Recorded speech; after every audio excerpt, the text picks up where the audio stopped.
Batik beras basah telah didirikan pada tahun 2015 oleh seorang wanita bernama Ewit. Berawal dari hobi menggambar dan kecintaannya pada fashion, Ewit memiliki keinginan kuat untuk memperkenalkan kekayaan lokal Bontang melalui seni membatik.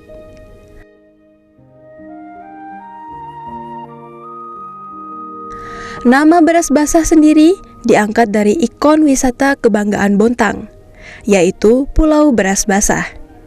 Keunikan batik beras basah terletak pada motifnya yang sebagian besar terinspirasi dari ekosistem pesisir dan budaya lokal Kalimantan Timur. Tidak hanya berfokus pada motif tradisional Dayak, ia juga menciptakan pola-pola kontemporer yang mengangkat biota laut, baik hewan maupun tumbuhan hingga fauna khas, seperti burung rangkok, beragam flora hutan Kalimantan, dan kearifan lokal Kaltim lainnya. Motif-motif ini berhasil memberikan nuansa baru yang segar dan berbeda pada khazanah batik Nusantara.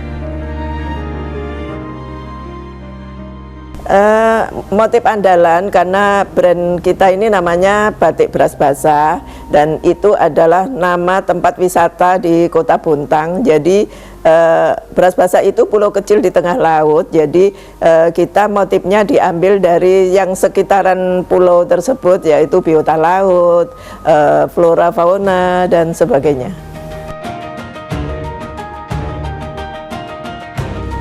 Keindahan motifnya yang unik telah menarik minat pasar yang luas.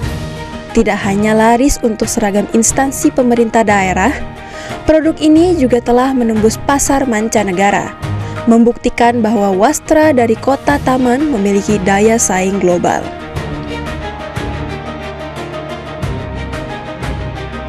Selain itu, pada tahun 2018, batik beras basah menjadi salah satu batik lokal pertama di Kalimantan Timur yang meraih sertifikat produk penggunaan Tanda Standar Nasional Indonesia atau SPPT SNI dari Badan Standarisasi Nasional atau BSN. Pengakuan ini membuktikan bahwa produk dari Bontang mampu bersaing dalam hal mutu. Dalam proses produksi batik beras basah, Ewit menerapkan konsep penanganan limbah hasil produksi yang ramah lingkungan. Workshop dan galerinya yang terletak di Jalan S. Parman, Bontang Barat, kerap dikunjungi pelaku usaha lain untuk belajar bagaimana menerapkan konsep hijau dalam pembuatan kain batik. Selain standar kualitas, Ewit juga berhasil mengantongi berbagai penghargaan bergengsi, termasuk sertifikasi batik Indonesia dan gelar juara dalam Lomba Batik Dekranasda se-Kalimantan Timur.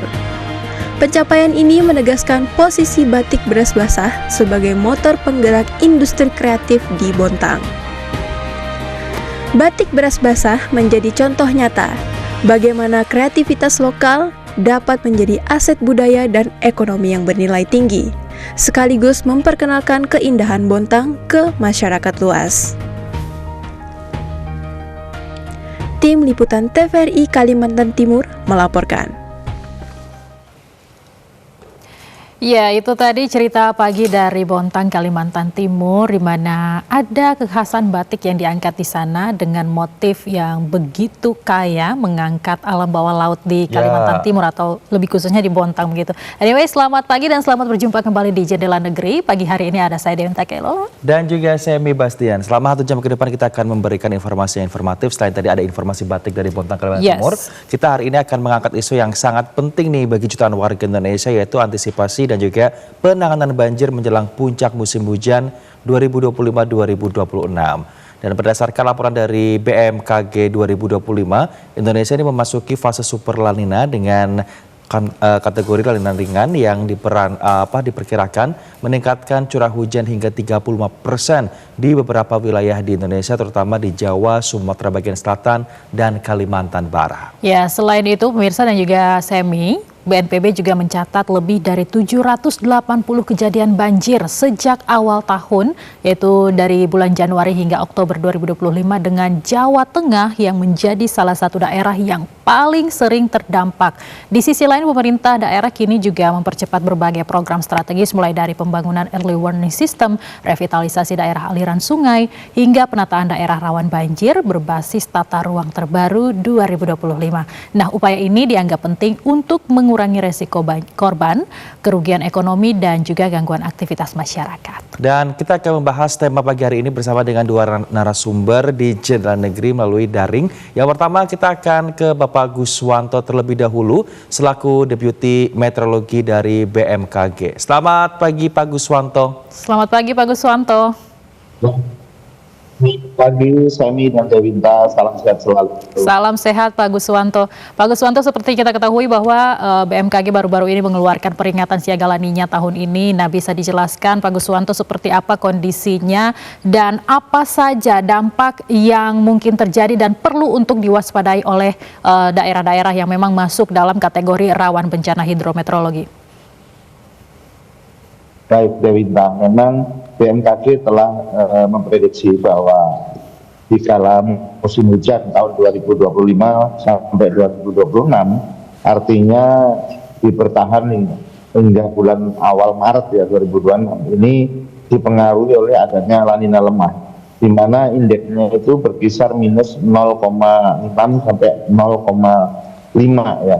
Nah, ini kita melihat bahwa hal ini akan berkontribusi pada peningkatan hujan, puncak musim hujan yang berlangsung November 2025 saat ini hingga nanti Februari 2026. Kondisi ini juga selaras dengan perluasan wilayah yang memasuki musim hujan dan meningkatnya potensi cuaca ekstrim. Kita misalkan ada hujan lebat, angin kencang, petir ini. Dan termasuk juga kami sampaikan juga bahwa pengaruh siklotropis di wilayah selatan Indonesia ini juga tidak bisa kita tinggalkan. Ini juga akan memberikan dampak yang cukup signifikan. Termasuk juga kita melihat bahwa ada dinamika atmosfer, yaitu IOD yang bersifat negatif, Indian Ocean Dipole Mode yang berada di Samudra India. Ini bertahan hingga November 2025. Yang ini juga dapat mempengaruhi distribusi hujan di wilayah Indonesia. Nah, kembali lagi Dewinta dan Semi, dampak yang paling memungkinkan yang saat ini bisa kita lihat seperti tadi saya sampaikan, banyak genangan air ataupun banyak banjir atau terjadi longsor di daerah-daerah perbukitan. Kita juga melihat bahwa lintasan sungai itu juga akan meluap, terus kemudian angin kencang yang merusak ini juga masih terjadi.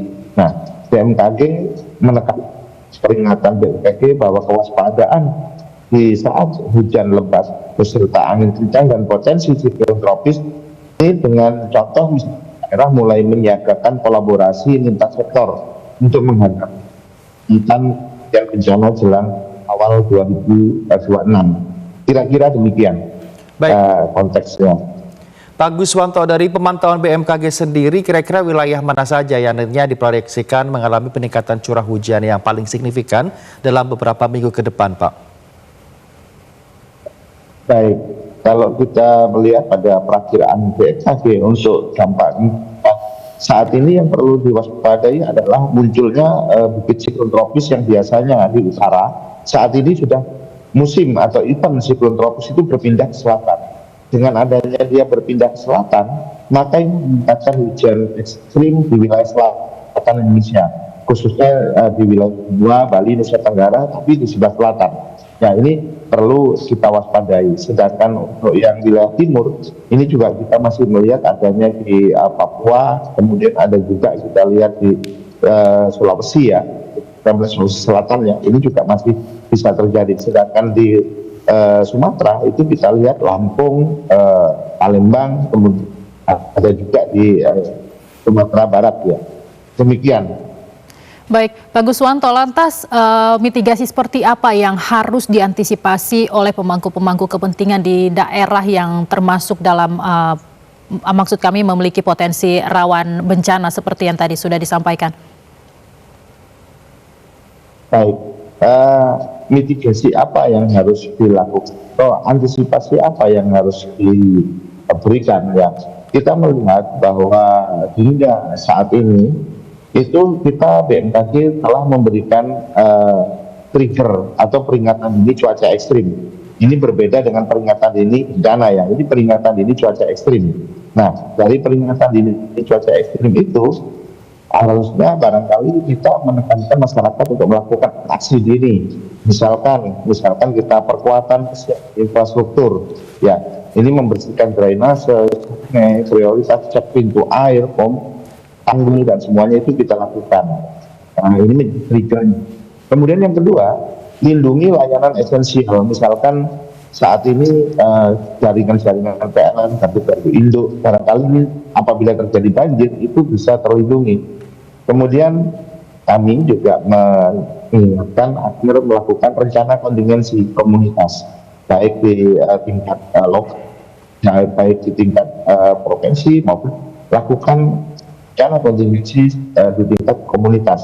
Misalkan aktifkan relawan-relawan PD di kelurahan, kemudian sebagai komando posko, integrasikan data warga rentan untuk kaum lansia, disabilitas, ibu hamil itu dilakukan. Kemudian kita juga menginginkan Jawa ini adalah sangat rentan terhadap banjir pesisir. Nah, ini kita perlu menyiapkan barangkali barikade pasir ataupun tanggul untuk menghadapi apabila ada amplifikasi antara rop dan curah hujan tinggi. Ini pasti akan menjadikan banjir di pesisir. Kemudian kami juga yang terakhir untuk mengurangi ekstremitas itu biasanya BMKG bersama BNPB dan pemerintah daerah akan melakukan modifikasi cuaca. Ini untuk mengurangi ekstremitas daripada intensitas hujan yang terjadi. Dan jangan lupa yang terakhir BMKG mengimbau karena cuaca itu dinamis, bergerak tiap detik, tiap menit, bahkan tiap jam. Untuk itu mau diakses informasi BMKG dari info BMKG bisa melalui website cuaca bmkg.id yang akan menunjukkan lokasi di mana dan disitu terjadi cuacanya seperti apa. Dan yang terakhir call center 196. Dan jangan lupa ada noposting.bmkg.go.id. Ini peringatan dini untuk 3 jam ke depan. Itu yang minta dari SEMI yang bisa saya sampaikan.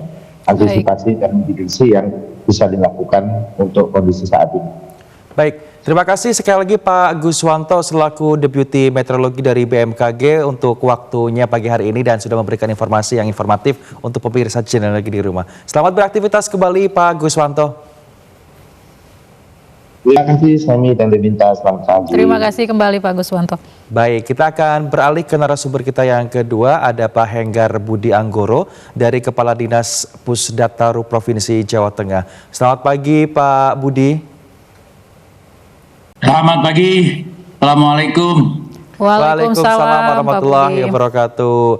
Pak, tadi sudah dikasih tahu bahwa ternyata Jawa Tengah menjadi salah satu provinsi yang cukup tinggi curah hujannya untuk 2025-2026. Nah, apa faktor utama nih Pak dari kacamata Bapak yang menyebabkan peningkatan resiko banjir tahun 2025 ini menurut dari analisis terbaru dari Pusdataru juga nih Pak?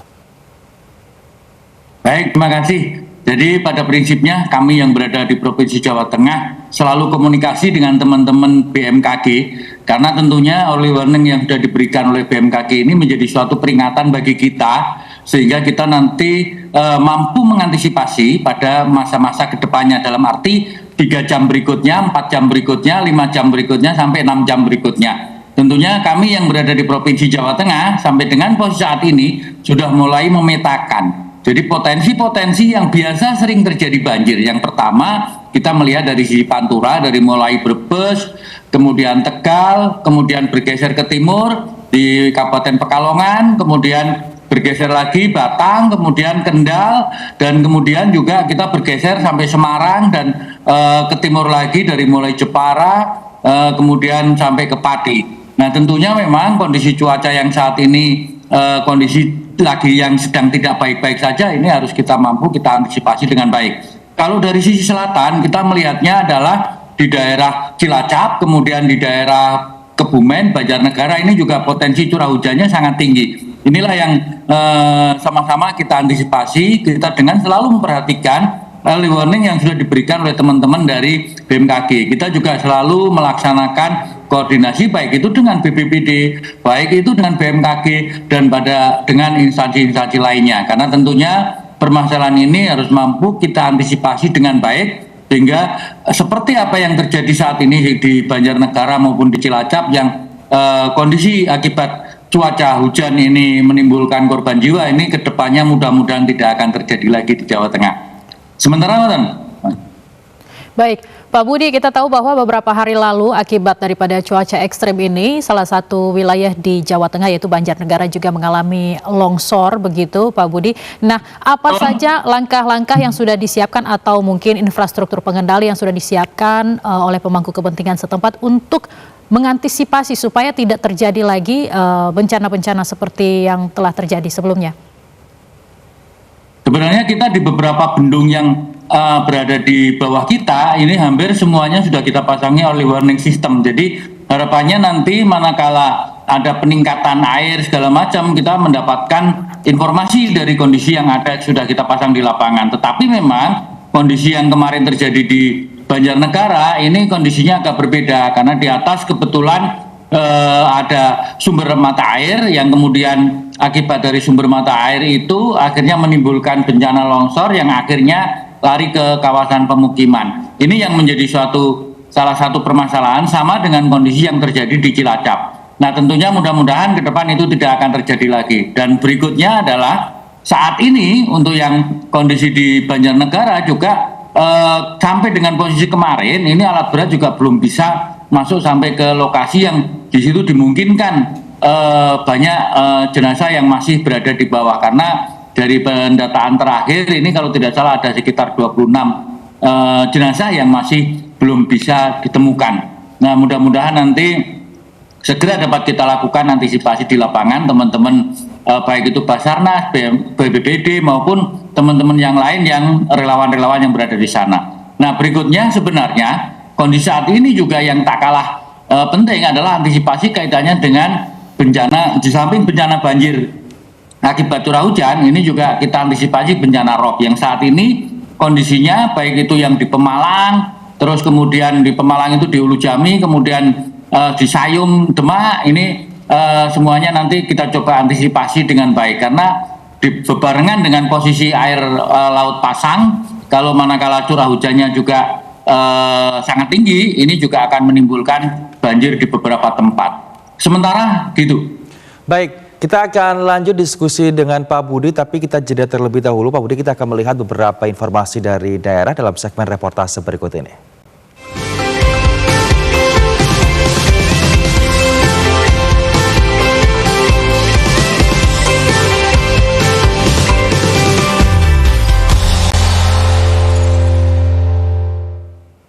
Dan kita sekarang menuju ke Maluku. Di sana ada siapa sih, Dewinta? Sudah terhubung dengan kami saat ini reporter Eni Parinusa dari Ambon, Maluku, di mana sebagian wilayah Kepulauan Maluku dalam 3 bulan terakhir diliputi curah hujan yang tinggi. Salah satu wilayah yang cukup tinggi intensitas curah hujan yakni Kabupaten Seram bagian timur.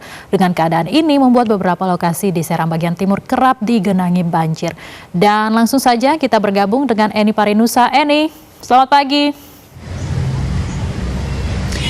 Selamat pagi Dewi dan Sami dari Kota Ambon yang hari ini mendung-mendung romantis. Semoga Dewi dan Sami selalu sehat dan tetap bersemangat. Baik, semoga Eni dan rekan-rekan juga selalu dalam kondisi sehat begitu ya, dan tetap semangat pastinya. Nah, Eni, bagaimana antisipasi masyarakat dalam mencegah dampak curah hujan yang tinggi beberapa bulan terakhir ini, Eni? Baik, Dewi dan Sami dari Maluku dapat kami laporkan kalau kita lihat dari rilisan BMKG Stasiun Maritim Ambon sudah memperlihatkan bahwa kondisi curah hujan memang cukup tinggi melanda beberapa wilayah di belahan timur dan juga tenggara beberapa wilayah kepulauan di Maluku. Kabupaten Seram bagian timur misalnya terpantau menjadi wilayah yang memang sangat-sangat tinggi intensitas curah hujannya belakangan ini. Dalam 2 pekan terakhir curah hujan yang tinggi telah merendam sejumlah lokasi di Bula, ibu kota Kabupaten Seram bagian timur. Nah, Kota Bula dan juga Kecamatan Bula Barat di wilayah Seram bagian timur memang cukup dikenal dengan wilayah yang sangat rawan dengan banjir. Jika diguyur hujan curah hujan yang cukup tinggi dalam 1 jam saja, maka genangan air sudah setinggi betis orang dewasa. Nah, sering terjadinya banjir di beberapa lokasi rawan memang sangat-sangat meresahkan warga yang ada di sana. Dan sering terjadinya banjir juga diakui warga karena sistem drainase mereka yang cukup buruk. Bahkan di lokasi-lokasi tertentu juga tidak terdapat saluran drainase sehingga aliran curahan hujan kemudian mengumpul dan menggenangi areal permukiman. Selain itu juga kalau kita lihat dipicu dari tersumbatnya aliran sungai juga dengan tumpukan endapan material sampah yang juga kemudian bisa membuat aliran sungai kemudian meluber ke area pemukiman. Apalagi kalau ditambah dengan makin mengecilnya daerah-daerah resapan air akibat meluasnya pemukiman yang juga ikut mempercepat terjadinya banjir.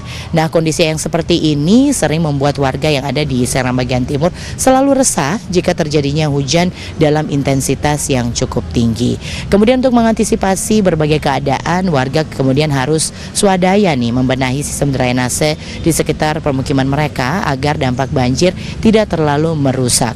Berbagai alasan warga untuk kemudian inisiatif menata saluran drainase karena mereka menilai respon dari dinas terkait sangat-sangat lambat dalam menanggulangi banjir. Untuk itu warga di Serang bagian timur secara taktis kemudian mulai membenahi area lingkungan mereka agar mengurangi dampak banjir yang terjadi lebih luas. Ada jalur-jalur pembuangan di area Pantai Lola ini bisa dibuat atau diperbaiki agar saluran-saluran air yang sementara sudah tertutup akibat pembangunan yang ada di sekitar Pantai Lola ini bisa seluruhnya bisa dibuat kembali agar airnya tidak mengendap seperti ini.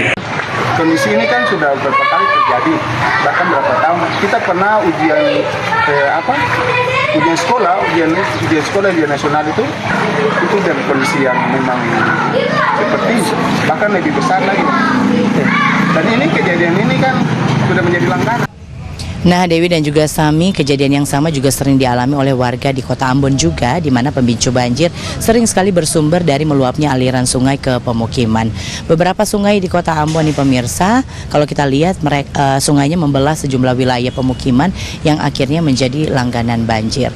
Bantaran sungai yang kemudian ditimbuni oleh endapan material juga membuat bantaran sungai makin mengecil yang pada akhirnya menimbulkan luapan besar jika debit aliran bertambah.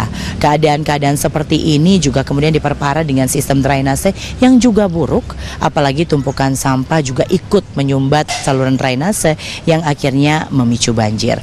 Menyikapi kondisi seperti ini, sebagian warga di lokasi langganan banjir di Kota Ambon terpaksa harus bergotong royong untuk membenahi sistem drainase. Nah, bagaimana kiat warga Kota Ambon di area banjir untuk menyiasati penyebab banjir? Hari ini saya sudah bersama dengan salah seorang ketua RT di lingkungan Kelurahan Uritetu, Kecamatan Sirimau, Ibu Esther Delmar.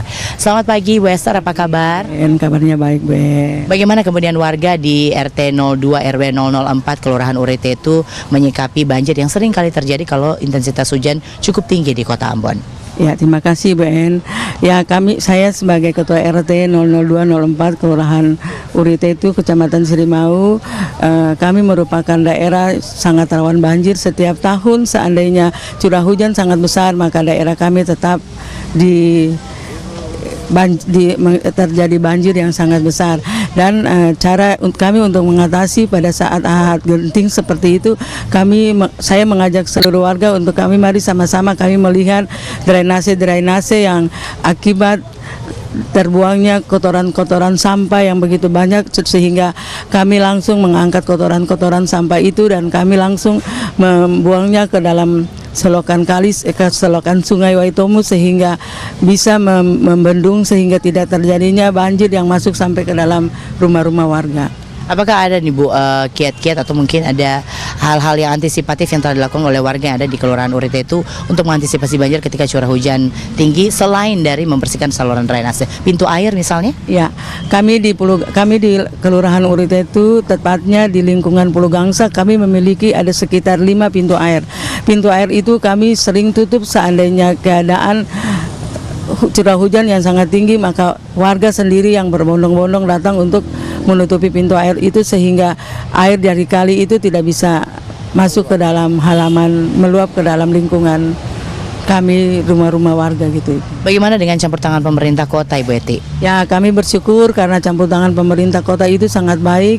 Badan Penanggulangan Bencana Kota Ambon setiap saat kalau sudah ada hujan deras itu selalu menelepon saya sebagai ketua RT untuk mengetahui bagaimana keadaan lingkungan kami. Seandainya memang tidak bisa lagi diatasi, maka mereka sendiri yang langsung datang membantu kami untuk bisa mengatasi, karena pada hujan besar itu yang merepotkan kami adalah becek yang menumpuk, sehingga kami pada saat itu harus secara bersama-sama mengatasi untuk pada saat selesai hujan deras, banjir yang melanda kami itu bisa becek-becek yang ada di lingkungan itu bisa teratasi. Dan juga Dinas Sosial Pemerintah Kota sering membawa bantuan kepada warga yang mengalami kebanjiran. Baik. Terima kasih banyak Ibu Eti. Saya bisa tambah satu lagi, Ibu En. Juga perhatian dari pemerintah provinsi, dalam hal ini Gubernur Maluku Bapak Hendrik Lewerisa kepada kami pada saat tahun ini di bulan-bulan banjir kemarin itu Bapak Hendrik sendiri langsung turun dan melihat keadaan kami. Di situ Bapak Hendrik langsung meminta Balai Sungai untuk datang mengeruk kali, sehingga pada saat hujan besar juga keadaan kami sudah sama tetap aman karena telah dilakukan pengerukan kali untuk air bisa mengalir ke sungai dengan baik. Baik. Terima kasih Bu Esther untuk waktunya pagi ini. Semoga dengan banyak kiat-kiat yang dilakukan Pulau Gangsa area Urite itu bisa terhindar dari banjir ketika curah hujan tinggi. Selamat beraktivitas kembali Bu Eti. Terima kasih. Nah pemirsa, Dewi dan juga Sami, memang untuk menanggulangi bencana banjir bukan perkara yang instan dan mudah. Dengan kondisi cuaca yang saat ini semakin tidak menentu, ini membuat warga yang ada di wilayah langganan banjir di Maluku harus siaga dengan berbagai keadaan. Nah untuk meminimalisir dampak curah hujan tinggi, warga di Seram bagian timur dan juga di kota Ambon saat ini mulai sering membenahi lingkungan pemukiman area tempat tinggal mereka dengan menata saluran drainase, kemudian membersihkan daerah aliran sungai, serta yang paling penting memelihara wilayah resapan air. Dengan trik-trik seperti ini tentu akan meminimalisir dampak curah hujan tinggi ke area permukiman, dan kita berharap kedepannya tidak akan ada lagi banjir di wilayah-wilayah yang ada di Maluku, terkhususnya di Seram bagian timur dan juga di kota Ambon. Demikian dapat kami laporkan dari kota Ambon yang sangat mendung tapi sudah cerah hari ini. Kembali ke studio Dewi dan Sami. Baik, Eni, semoga kita juga berharap bahwa akan ada perhatian lebih dan juga respon cepat dari pihak-pihak terkait supaya bisa memitigasi lebih awal agar mencegah bencana-bencana yang mungkin saja akan terjadi akibat daripada cuaca ekstrim. Eni, terima kasih, semoga sehat selalu dan selamat kembali beraktivitas. Baik, kita kembali ke narasumber kita Pak Henggar Budi Anggoro selaku Kepala Dinas Pusdataru Provinsi Jawa Tengah. Pak Henggar, kita kembali ke Jawa Tengah. Seperti yang kita ketahui, ada beberapa sungai-sungai di Jawa Tengah yang direvitalisasi di Kota Semarang sama Kendal ya, seperti Sungai Kaligarang dan juga Sungai Budri. Bagaimana progres revitalisasi sungai-sungai tersebut saat ini, Pak?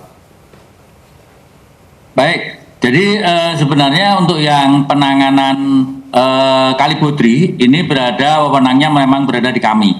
Beberapa waktu yang lalu kita juga sudah melakukan langkah-langkah, diantaranya adalah dengan melakukan pengerukan sedimentasi yang pada sisi sebelah kanan, pada yang titik yang kemarin jebol karena bulan Januari 2025 kemarin ini ada titik jebol yang berada di Tanggul Kali Budri. Ini di situ juga sudah kita lakukan perbaikan, bahkan kita lakukan perkuatan lagi di belakang tanggul yang sudah terbangun itu. Terus kemudian pada sisi sebelah kanannya kita sudah melakukan pengerukan, kemudian pada sisi yang lainnya kita juga tangani lagi kaitannya dengan penanganan darurat dalam rangka untuk perkuatan tanggul.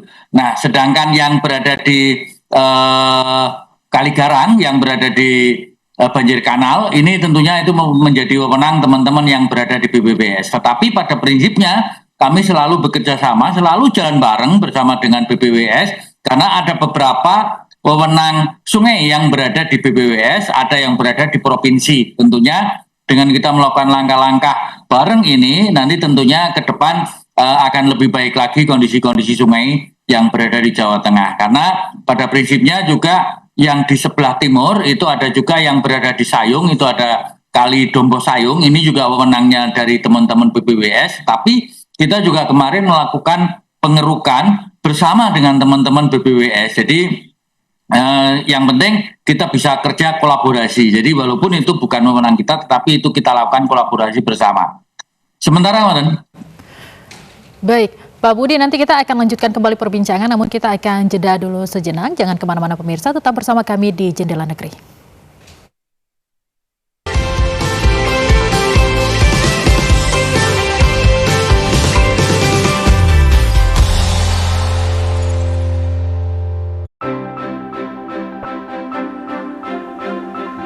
Temani hari Anda dengan beragam informasi terbaik dan peristiwa yang terjadi silih berganti. Hadirkan fakta terkini secara lengkap lewat laporan utama dan laporan langsung di setiap perkembangan secara akurat dan berimbang. Untuk Anda, kami hadirkan pilihan terbaik setiap hari. Klik Indonesia Pagi pukul 6 waktu Indonesia Barat, Klik Indonesia Siang pukul 12 waktu Indonesia Barat.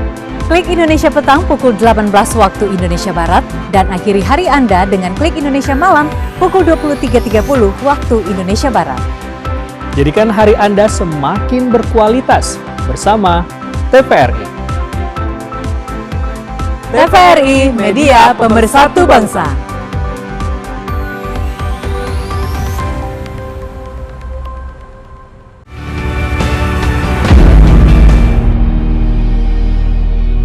Sosok-sosok inspiratif yang memberikan manfaat bagi masyarakat, serta mengangkat realita kehidupan yang terjadi dari berbagai penjuru tanah air. Kalian melihat hijau di mana-mana, krisis air itu nyata. Hal yang berkaitan dengan upaya reforestasi selalu kita gambarkan di mana-mana. Inspirasi Indonesia, setiap hari pukul 14.30 waktu Indonesia Barat. Fokus membangun di kampung saya.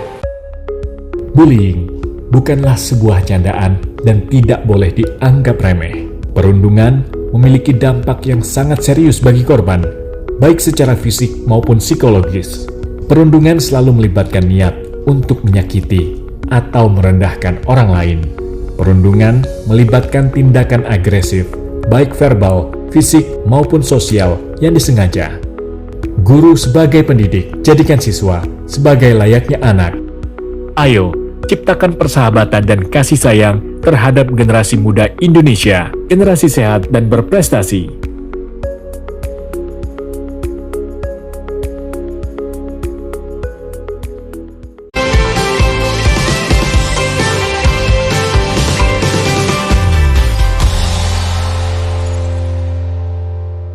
Terima kasih pemirsa, masih bersama Dewi di Jendela Negeri.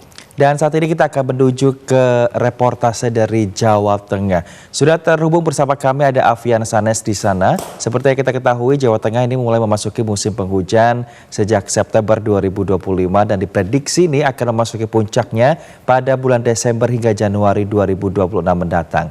Hal ini otomatis menimbulkan banjir di sejumlah wilayah termasuk Kota Semarang dan wilayah Pantura lainnya. Langsung saja informasi selengkapnya kita akan menghubungi Afian Sanes di sana. Selamat pagi, Afian.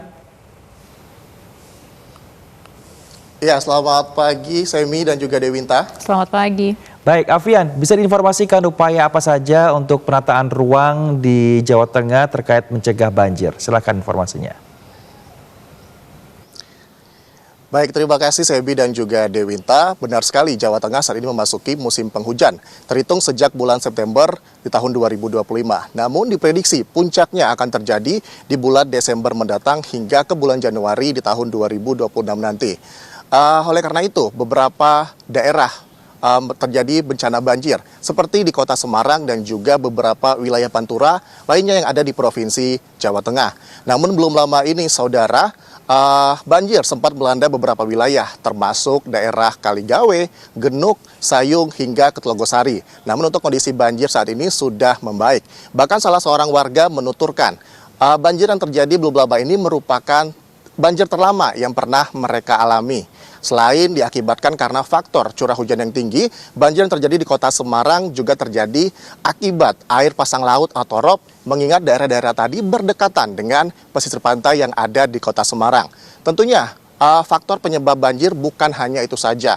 Banjir memang menjadi permasalahan setiap tahunnya yang ada di Kota Semarang. Salah satunya yang dirasa pengelolaan tata ruang belum maksimal, seperti buruknya sistem drainase, penataan ruang terbuka hijau yang dinilai kurang baik, dan juga perencanaan wilayah tata ruang yang dinilai masih kurang maksimal sehingga diperlukan evaluasi.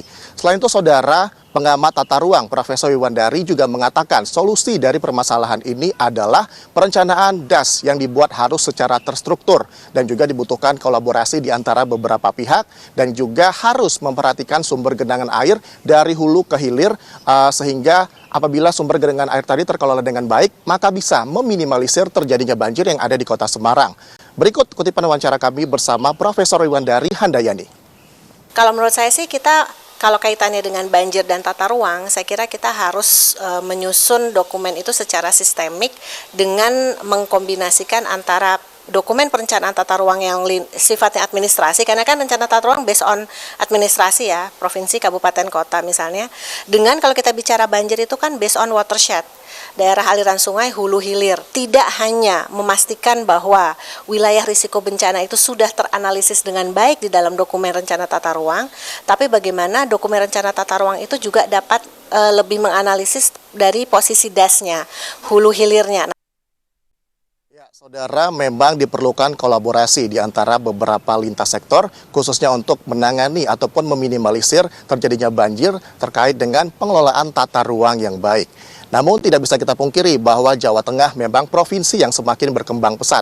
Maka dari itu pemerintahan khususnya di Kota Semarang terus melaksanakan pembangunan yang dimana tujuannya memang baik, yaitu untuk mensejahterakan masyarakat. Namun apabila tidak dibarengi dengan keseimbangan, seperti memperhatikan sumber genangan air dari hulu dan hilir yang tidak terkelola tadi, maka pembangunan bisa berdampak kepada masyarakat, khususnya yang tinggal di daerah wilayah rawan banjir.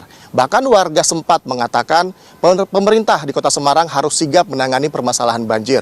Karena banjir yang terjadi belum lama ini dirasakan warga merupakan banjir terlama penanganannya karena hingga mencapai 2 minggu. Selain itu, saudara, masyarakat juga berharap pemerintah harus selalu menyiagakan pompa air yang ada di wilayah rawan banjir karena dinilai pompa air termasuk efektif untuk meminimalisir bencana banjir yang ada di Kota Semarang.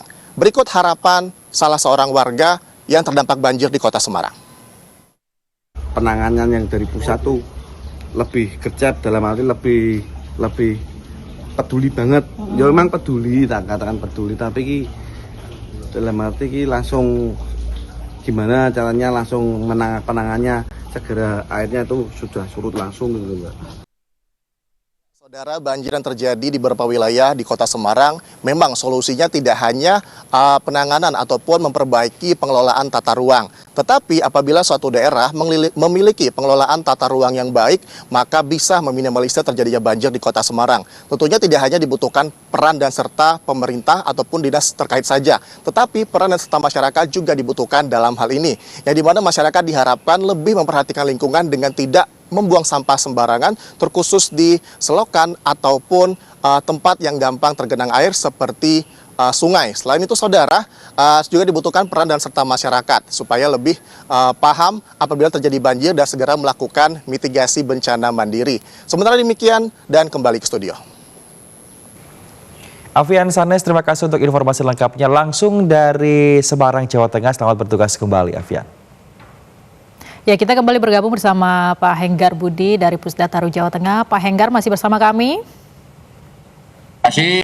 Baik, Pak Henggar, lantas bagaimana bentuk koordinasi antara Pusdataru dengan Kementerian PUPR untuk proyek-proyek pengendalian banjir strategi nasional yang akan digalakan begitu, seperti tadi juga program revitalisasi masih terus berjalan? Ya, baik. Jadi sebenarnya kalau kita dengan Kementerian PU selalu komunikasi dan komunikasi terus. Jadi beberapa waktu lalu kemarin waktu kejadian banjir di Semarang juga Pak Dirjen PSDA juga rawuh ke sini dan rapat bareng bersama dengan Pak Gubernur. Kita juga berada di situ bersama. Tentunya memang kaitannya dengan program penanganan banjir ke depannya kita selalu komunikasi dengan teman-teman yang berada di kementerian.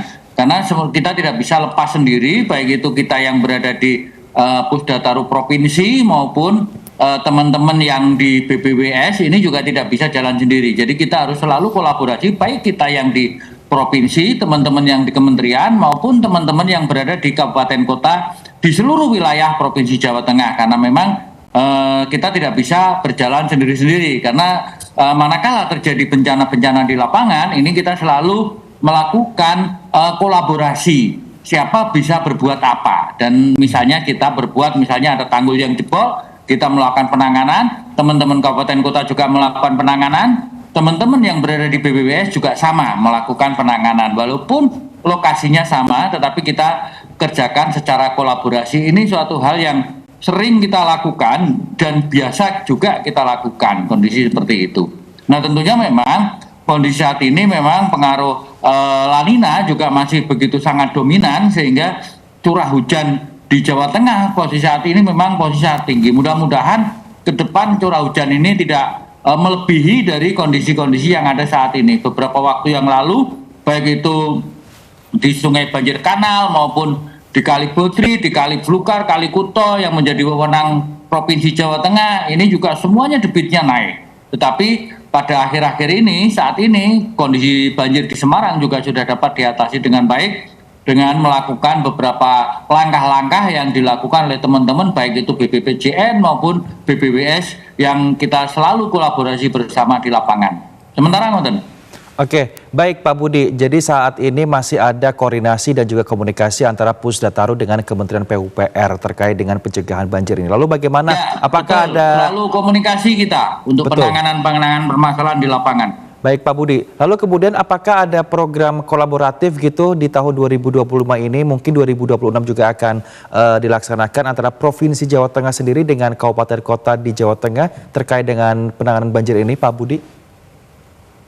Jadi kalau sifatnya kolaboratif itu pasti kita lakukan, ini kaitannya dengan penanganan dalam kondisi darurat. Jadi kalau dalam kondisi darurat selalu kita lakukan langkah-langkah kolaboratif, baik itu kita yang berada di provinsi, teman-teman di kabupaten kota maupun teman-teman yang berada di BPWS, karena tangan panjang dari Kementerian PU itu ada di teman-teman BPWS, utamanya dalam penanganan permasalahan banjir. Walaupun di satu sisi ini teman-teman BPPJN juga biasa turun bersama, karena untuk penanganan yang manakala banjir ini nanti sampai masuk ke jalan nasional, ini teman-teman BPPJN juga pasti ikut bersama-sama bertindak. Nah inilah yang selalu kita lakukan. Dan tentunya harus kita lakukan kondisi kolaborasi seperti itu. Tetapi kalau untuk kaitannya dengan pembangunan dan lain sebagainya ke depannya, langkah yang biasa kita lakukan adalah kaitannya dengan kita yang teman-teman di penataan ruang ini selalu memberikan dokumen-dokumen sebagai antisipasi kaitannya dengan jangan sampai pada saat kita melakukan pembangunan itu terjadi alih fungsi lahan. Ini jangan sampai terjadi, karena kekhawatiran kita dengan alih fungsi lahan ini nanti pasti menimbulkan bencana-bencana atau menimbulkan permasalahan di kemudian hari. Ini yang kita harus hati-hati kaitannya dengan alih fungsi lahan, karena banyak juga lahan yang semula lahan itu menjadi lahan hutan, saat ini juga sudah beralih fungsi, apalagi saat ini juga banyak juga yang sudah beralih fungsi menjadi lahan perumahan dan lain sebagainya. Inilah yang menjadi salah satu penyebab kejadian-kejadian yang saat ini juga sudah mulai terjadi di beberapa wilayah yang ada di Provinsi Jawa Tengah. Sementara Baik Pak Budi, artinya bahwa komunikasi, koordinasi dan juga kolaborasi terus dilakukan dengan pihak-pihak terkait termasuk dengan melibatkan masyarakat setempat juga. Lantas bagaimana dengan penyiapan logistik dan juga jalur evakuasi pada daerah-daerah yang paling rentan terhadap bencana akibat cuaca ekstrim ini Pak Budi?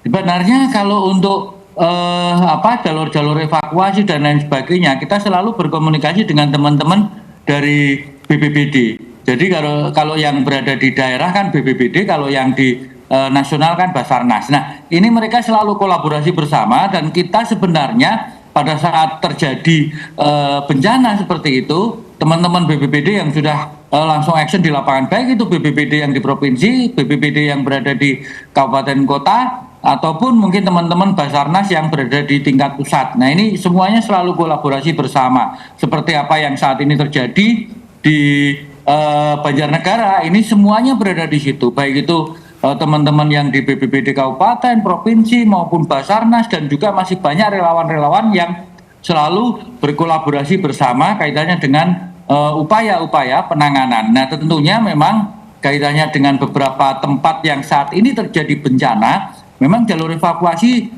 belum disiapkan karena posisinya memang waktu itu ada longsoran dari atas langsung menerjang ke kawasan perumahan. Nah, ini yang menjadi suatu permasalahan, memang permasalahan pokok karena tentunya masyarakat juga tidak mudah untuk mereka langsung diminta untuk berpindah manakala di atasnya sudah terjadi tanda-tanda ataupun mungkin sudah memberikan peringatan-peringatan kepada kita semua, karena memang tentunya kondisi ini ya yang harus kita atasi ke depannya.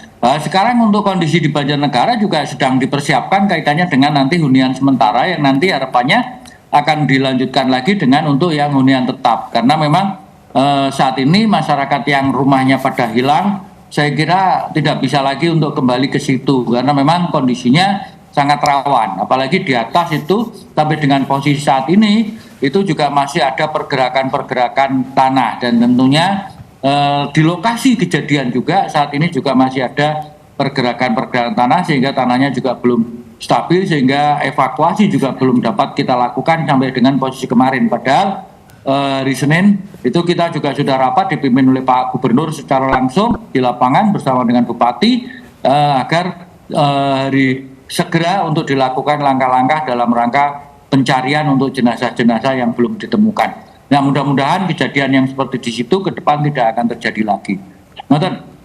Baik, Pak Budi, terkait dengan tema kita pagi hari ini adalah daerah antisipasi dan juga penanganan banjir. Nah, lalu apa indikator keberhasilan yang ingin dicapai khususnya dari Jawa Tengah sendiri dalam penurunan risiko banjir tahun 2026 mendatang, Pak Budi?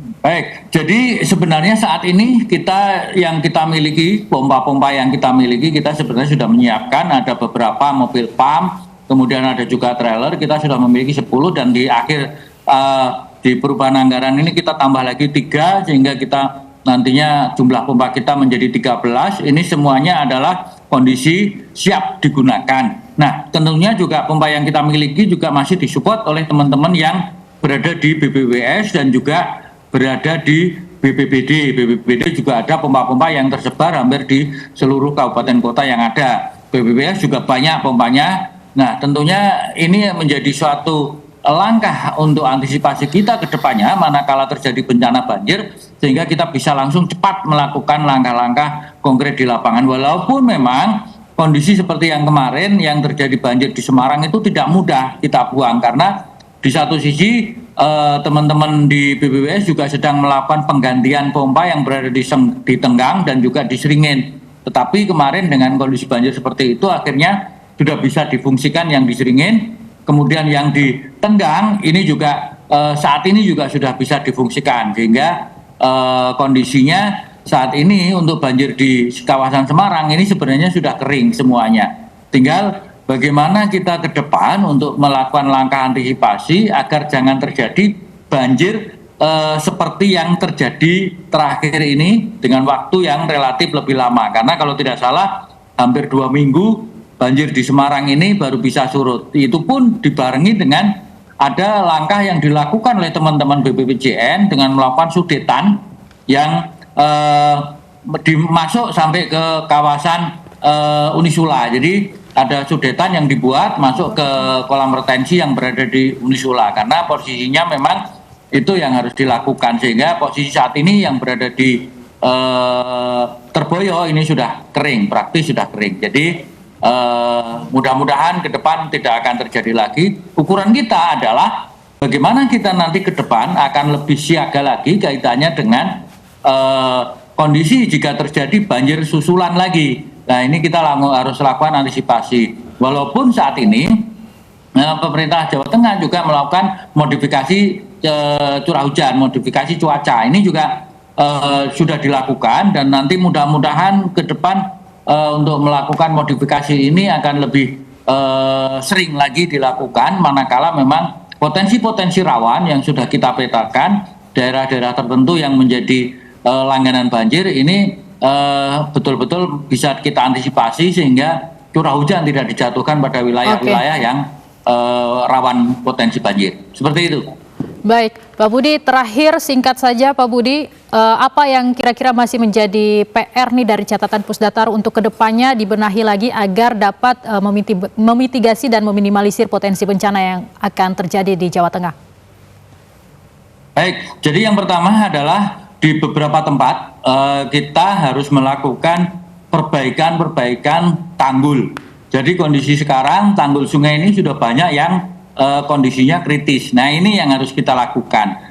Yang berikutnya adalah kita antisipasi betul kaitannya dengan potensi-potensi daerah yang rawan bencana. Ini selalu komunikasi baik itu dengan kita maupun dengan teman-teman BPBD. Nah, mudah-mudahan dengan 2 langkah konkret ini yang nanti harus kita lakukan, ini nanti kita bisa mengantisipasi untuk permasalahan bencana pada kemudian hari. Terima kasih. Baik, terima kasih banyak Pak Hegar Budi sudah bergabung bersama kami di Jendela Negeri pagi hari ini, dan selamat kembali beraktivitas. Selamat pagi, Assalamualaikum. Baik, salam, matur. Sami-sami Pak Budi. Nah, masih banyak informasi lainnya yang akan kami hadirkan di Jendela Negeri untuk hari ini, jadi jangan kemana-mana, tetaplah bersama kami.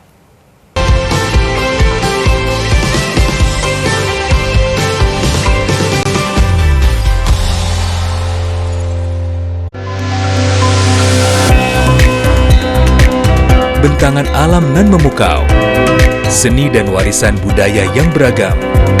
Mari jelajahi keindahan Nusantara melalui program Pesona Indonesia setiap hari pukul 14 waktu Indonesia Barat. Penobat.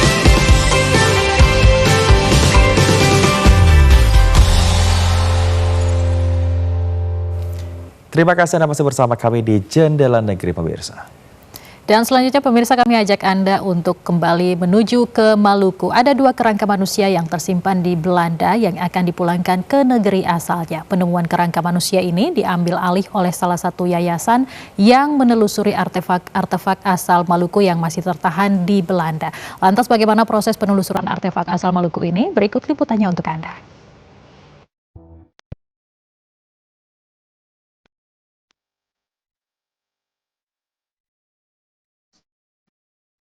Tergerak untuk mengamankan berbagai artefak-artefak asal Maluku yang tersimpan di negara Belanda, Yayasan Budaya Kita menelusuri sejumlah artefak yang diduga asalnya dari Maluku.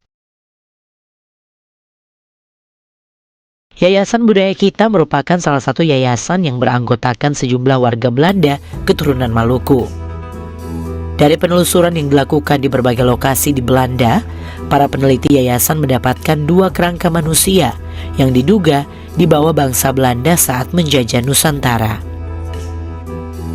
2 kerangka yang ditemukan yakni kerangka anak kecil yang tersimpan dalam peti, serta kerangka seorang tetua adat.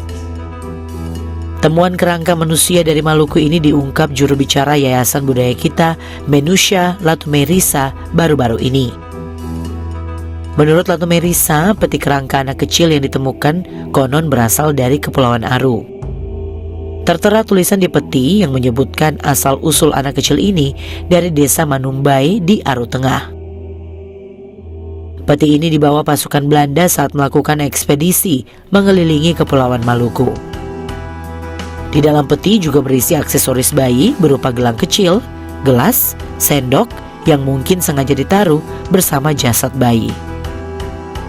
Dengan penelusuran lebih mendalam, para peneliti juga memastikan peti jasad bayi ini dibawa di tahun 1930 menuju Belanda. 1930. Ya, baru. Ini bisa lihat di kampung desa Lorulu di Jamdena 15 tahun lalu. Sekarang ketemu ada proyek baru untuk kembalikan ini ya untuk masyarakat. Kalau jangan kasih dari Museum Nasional, kita mau kasih buat masyarakat. Selain kerangka anak kecil, yayasan ini juga menemukan kerangka seorang tetua adat yang diduga adalah jasad seorang kapitan yang bergelar John Lengon. Data yang diungkap dari kerangka John Lengon ini berasal dari Pulau Terangan di Aru Tengah. John Lengon konon disebut sebagai seorang tahanan pasukan Belanda karena menolak kedatangan pasukan Belanda di tanah Jargaria. Kerangka jasad John Lengon ini diambil dari Museum Vrolijk di kota Amsterdam. Proses pemulangan kedua kerangka manusia asal Kepulauan Aru ini masih menunggu validasi riset tentang desa asal yang ditelusuri peneliti. Sementara dari pemerintah Kerajaan Belanda dan pemerintah Kabupaten Kepulauan Aru sudah memastikan akan ikut membantu untuk proses pemulangannya. Pemulangan kerangka manusia asal Maluku ini menambah daftar pengembalian artefak asal Maluku yang masih tersimpan di Belanda. Sebelumnya di tahun 2024 lalu juga sudah dikembalikan puluhan artefak ke Pulau Yamdena. Pengembalian ini dilakukan oleh Yayasan Budaya Kita sebagai bentuk kepedulian terhadap artefak Maluku yang tersimpan di luar Maluku. Tim peneliti yang tergabung dalam riset dan ekspedisi penelusuran artefak Maluku merupakan warga Belanda keturunan Maluku. Mereka bekerja menelusuri peninggalan Maluku yang bisa disimpan sebagai aset budaya dan sejarah Maluku. Tim Liputan TVRI Maluku melaporkan. Dari Maluku kita akan ke Jawa Tengah di informasi terkait dengan rezeki dari sebiji kopi. Nah ini kopi bukan hanya sekedar secangkir kopi biasa namun juga kawan di setiap kesempatan. Ini kopi juga menjadi tren hingga banyak kedai-kedai kopi kekinian yang menjamur di setiap wilayahnya di Jawa Tengah. Dan informasi ini juga sekaligus menutup perjumpaan kita di Jendela Negeri untuk hari ini. Akhirnya saya Semi Bastian. Dan saya Dewinta Kelola mewakili teman-teman yang bertugas mengucapkan terima kasih atas perhatian dan kebersamaan Anda. Selamat pagi, selamat beraktivitas dan sampai jumpa.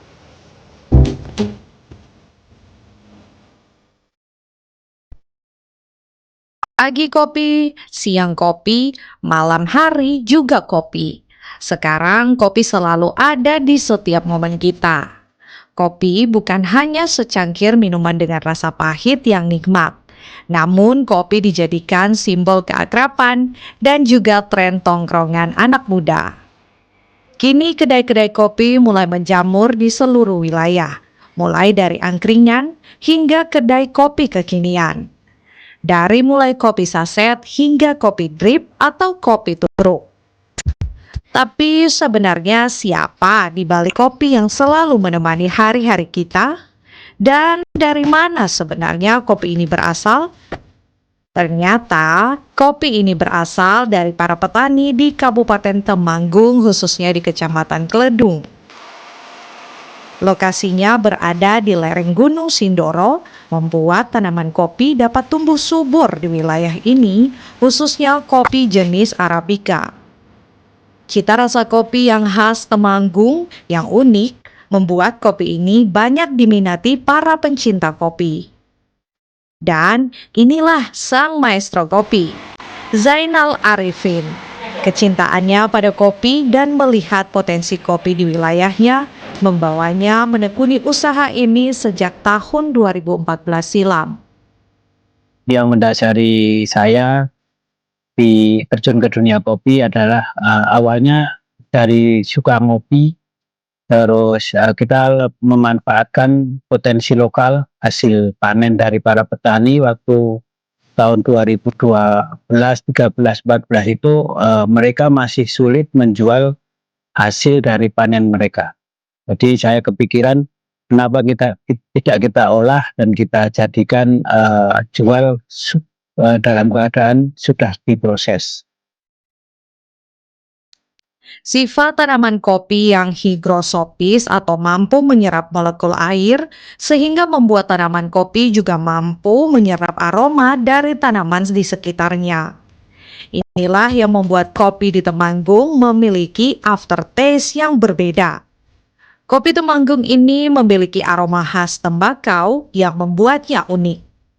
Inilah yang membuat kopi Temanggung semakin diminati para pecinta kopi di seluruh dunia.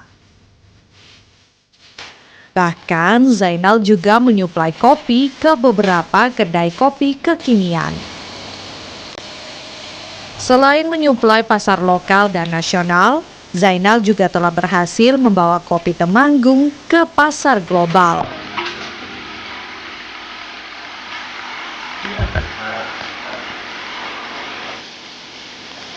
Tren kopi yang terus naik membuat makin banyak produsen bermunculan. Tapi usaha milik Zainal ini tetap bertahan karena menjalin kerjasama langsung dengan petani lokal. Ia memberikan harga yang layak, bahkan di atas harga pasar. Jadi, para petani pun bisa terus berkembang dan sejahtera.